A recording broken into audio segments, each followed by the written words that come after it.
You have this woman, Crockett. She's a very low IQ person. Crockett. Oh, man. Oh, man.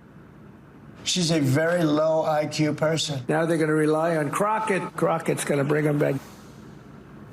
Well, just when you thought it was safe to go back into the Senate, Jasmine Crockett, in her not-so-subtle ad to take John Cornyn's Senate seat. Well, for more on this, I'm going to be joined by Democratic strategist and former Obama official Ashwani Jain. And here on set, yet again, CEO of London Global Strategies, Diana London, and former RFK Jr. presidential advisor, Gabriela Berrospi. Everyone, thanks for being with us here. This is a stacked panel. Ashwani, let's start with you. Crockett does not know she's not running against President Trump, right? I mean, what was about that ad? Why was it just her against the president? She didn't even say anything in it. Well, I think also we need to remind President Trump that he is not running against Jasmine Crockett. But look, ultimately, Crockett running for Senate is a great thing for Democrats because voters are exhausted by politicians who tiptoe around the problem. They want fighters who are going to take on billionaires, defend democracy, and also stand up to extremism without flinching. And Jasmine Crockett has proven that she's not afraid to do that. And let's be honest, Republicans and Trump would not be attacking her this hard if she were not effective. Ultimately, she represents a new generation of leadership that does not worship the status quo. And I think that's a lesson not only for MAGA, but for also status quo Democrats. So, Diana, the rules essentially have to force Jasmine Crockett. She forfeits her House seat because she is running for the Senate here. There's a piece in Axios this morning that essentially quotes one of these senior House Democrats saying, quote, "It's a bad decision." That's what I'm looking for. If any of her fellow Democrats come out and vocally support. If we don't see that, the writing's on the wall, is it not? Right. So, okay, yeah, you're right. It's important to remember that she was drawn out of her district, and so she needs to run for something. But I think that Jasmine Crockett is a gift to the Republican Party, because she's going to be the next AOC that's going to continue to say outlandish things. And it's a great disconnect that she said, oh, she believes she can win because Mamdani won in New York. Well, Texas is definitely not New York. Sure. So I would have encouraged her to run in New York. But I think that, look at Beto. He had all that momentum, but he lost miserably. And the people of Texas are a very working class, conservative group of people. She's going to run around and build her profile nationally. But the reality is she's running in Texas. She's not running to be president of the United States. And Trump is going to bang her outlandish statements all day on social media and remind the country about what we're up against. So I think it's going to be a lot of fun to watch her run, quite frankly. I'm not worried about her. I think it's great. I love it.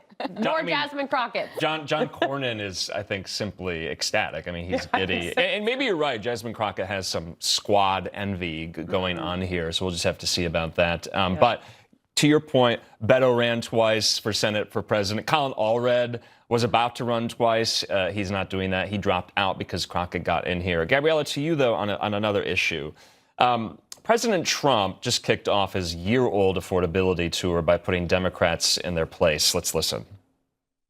Democrats talking about affordability is like Bonnie and Clyde preaching about public safety. And they are really truly the enemy of the working class when they do it. So, Gabriela, I want to just ask the affordability message, the policy, the economy here. Does President Trump have his work cut out for him convincing his own voters that the economy is good right now? Look, I think that's a divided issue, right? People at the end of the day, they're going to vote with their pockets. They're going to vote based on, what's the most important thing that makes the biggest difference. And there's nothing more important than our basic needs and affordability. I think we've seen some improvements, like with energy. And actually, there was an interesting statistic that the turkey was much cheaper this year than last year. And we can, identify very specific improvements. But overall, I do think there's room for improvement. And I think people are feeling that when they go to the supermarket, and that's going to be a main factor. Yeah, Ashwani, to you on the economic question here. What are Democrats' message on the economy, coming off 4 years of really, really high inflation when a lot of them told us that inflation was just transitory, that it wasn't actually happening. It's now hovering around 2.7, 2.8%. Still below the 2% target rate the Fed has set for itself. What are Democrats saying about the economy right now? Well, President Trump has had a full year to make life more affordable, and he's failed. Not only does he now dismiss affordability as a Democratic hoax, but he's actively making things worse. He still has no healthcare plan. His tariffs have raised the cost of groceries and everyday essentials. He's repeatedly shut down the government while cutting taxes for billionaires and blocking higher wages for workers. And voters are seeing that. That is why red states like Tennessee and Mississippi are more Democratic, why Virginia flipped blue, why even Miami just elected its first Democratic mayor in 30 years, and why even Trump is praising Mamdani's progressive policies. Because the polling is clear. Democratic ideas are not radical. They are needed, popular, and necessary. And right now, costs are too high. Ashwani, staying with the Democrat on the panel here, impeachment is in the air. We have some Democrats leading what could only be called, impeachment mania. They're targeting two cabinet secretaries, Secretary of War, Pete Hegseth, and HHS Secretary RFK Jr. here. A third could also be on the way as DHS Secretary Kristi Noem looks like she's next on the Democrats' to-do list here there in the House. Why are they doing this? We're only about a year into the president's second term here. Some Democrats would argue he's a lame duck. He can't run for president again. If Democrats take the midterms, if they take the House back, will we just see this? Is it going to be impeachment after impeachment, article after article, day in, day out? Ashwani.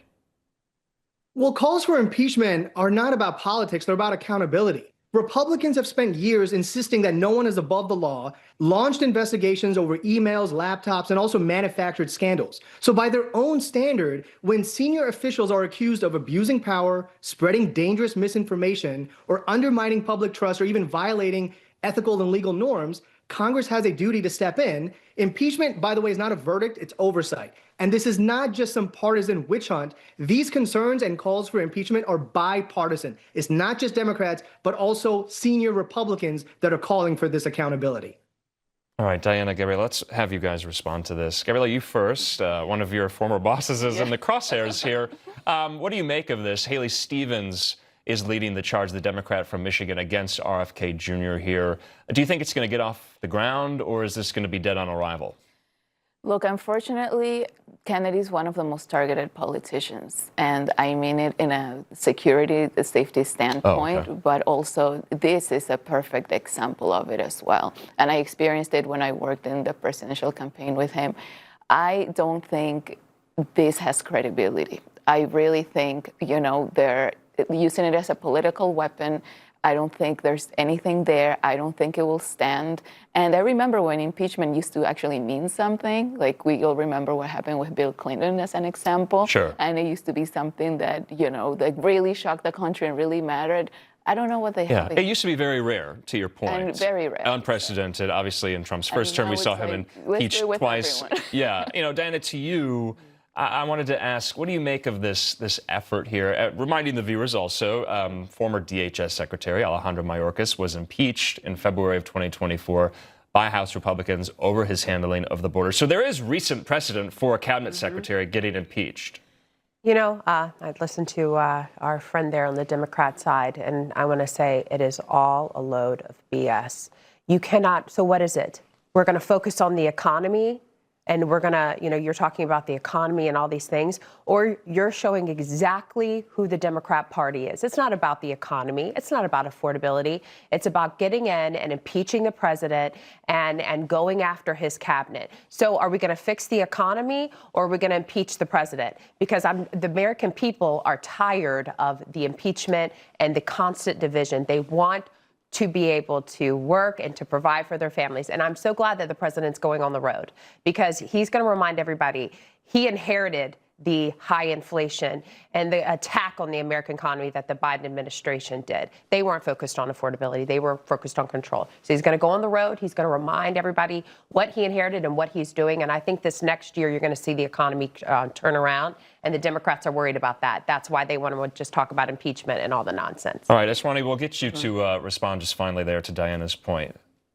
Oversight is not optional when real lives are at stake. You can go through details and specifics of RFK spreading disinformation or Hegseth committing potential war crimes. We need accountability, and we need to tackle affordability, neither of which are on President Trump's actual bucket list. All right, it's turning to be a fiery Saturday morning here. Ashwani, thank you so much. Diana, Gabriela, stick around. We'll see you both a little later here.